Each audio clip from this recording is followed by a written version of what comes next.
आता एक breaking news पाहूया। माढा मतदारसंघातील महायुतीचा उमेदवार बदला। राष्ट्रवादीच्या माढा पदाधिकारी यांनी आता अजित पवार यांच्याकडे आग्रह केलाय।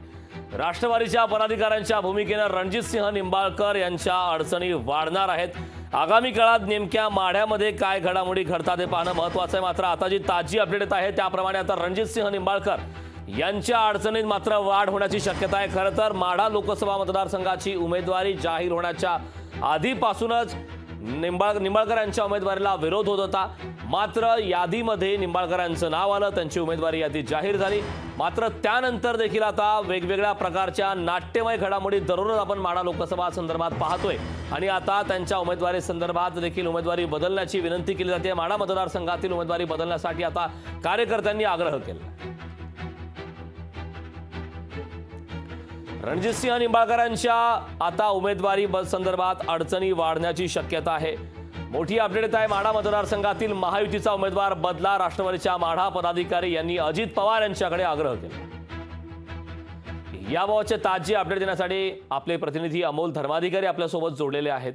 अमोल, माढा मतदारसंघ नेहमीच आता चर्चेचा विषय ठरलाय। मागच्या काही दिवसांपासून या ठिकाणी नाट्यमय घडामोडी आपण पाहतोय। उमेदवारी जाहीर झाली आहे, मात्र आता उमेदवार बदला अशी मागणी होत आहे। त्या संदर्भात अजित पवार यांच्याकडे आग्रह करण्यात आल्याची माहिती मिळते। काय सांगशील याबद्दल सविस्तर? कोणते नेमके कार्यकर्ते आहेत? कुठल्या नेत्यांचा नेमका विरोध आहे?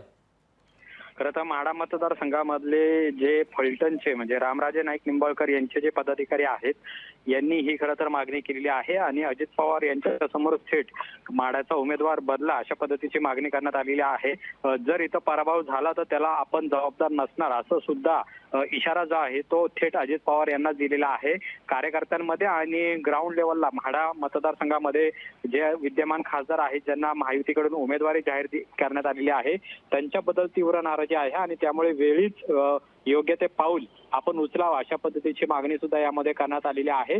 पण रणजितसिंह नाईक निंबाळकर जे सध्या भाजपचे उमेदवार माढ्यामधून घोषित झालेले आहेत त्यांची अडचण मात्र अजित पवार गटाच्या कार्यकर्त्यांनी घेतलेल्या भूमिकेमुळे वाढलेली आहे।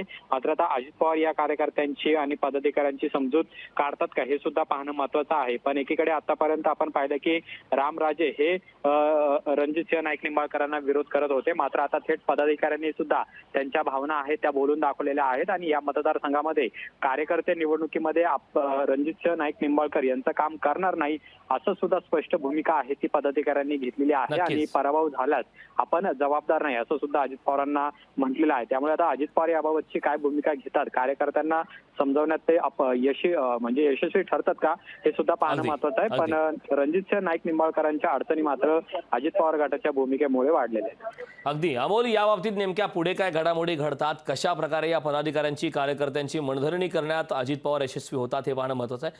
खूप खूप धन्यवाद अमोल या सविस्तर अशा माहितीबद्दल।